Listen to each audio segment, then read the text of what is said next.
AX's Lynn Masterson.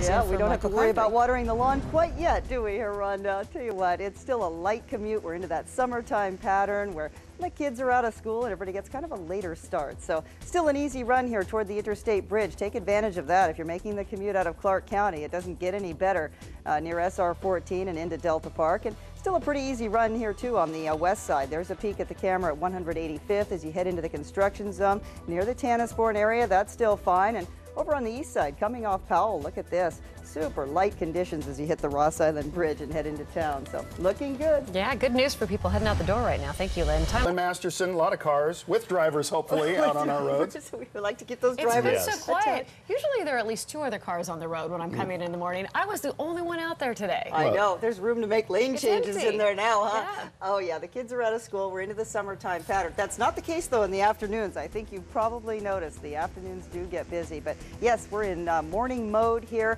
and it is very light. Out of Wilsonville, still looks pretty good here, too. I-5 north, in fact, right from the Willamette Valley, Salem area in toward Portland. Good speeds overall, and still an easy time of it, too, here over on Highway 26, right near the top of the Sylvan Hill. That's still a pretty easy pace, too. Even through the construction zone, we're looking good there near Cornell, Bethany, and then also a pretty light commute over here, too, along the east side, too, as you make your way on the Glenn Jackson Bridge. There's your travel times. Look at that. Everything's green. 9 minutes, SR 500 to the Rose Quarter on I-5 South. To Wallaton, 12 minutes into downtown, and over on 26, you're only looking at a 10-minute cruise in from the Tannisbourne stretch, 7 minutes, of course, on I-84 from the Gateway stretch into the Rose Quarter. So, yeah, can't complain about that. There you go, Rhonda. Lynn Masterson in for Michael Convery, who's also enjoying this weather somewhere. I'm sure he is, and sleeping at this point. But, yes, we did have a temporary problem here, Rhonda, on the Interstate Bridge. It was a disabled vehicle. It was northbound at about mid-span on the Interstate Bridge, so that was quickly cleared out of the right lane.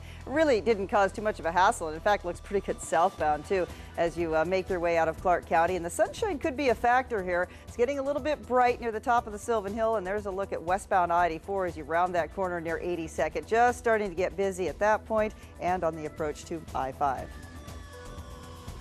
We're just starting to see it get busy on a couple of our Portland area freeways. You're still looking pretty good here on the Interstate Bridge out of Clark County. That's not a bad commute. Couple of heavy spots into North Portland, and also, despite the wet conditions, still a fairly good pace here over on 205 right through Clackamas County near Highway 212. Lynn, thank you. Well, no reports of accidents now in the Salem area. So far, that rain really hasn't impacted that commute along I-5, Rhonda, just from Salem toward Portland. Here's a look at Marine Drive. That's I-5 south there. The lanes closest to you have just come off the Interstate Bridge, headed there through Jansen Beach, Delta Park area. Still okay, just starting to get a little bit busy, but over on 26, it looks great here near Cedar Hills. That's not a hassle. At times, it's a little bit slow in the left lane as you approach the tunnel, and also seeing a delay from time to time here just when you get close to I-5 on westbound I-84, but that's a nice cruise out of Gresham this morning into the Park Roads Gateway area. You're still looking good.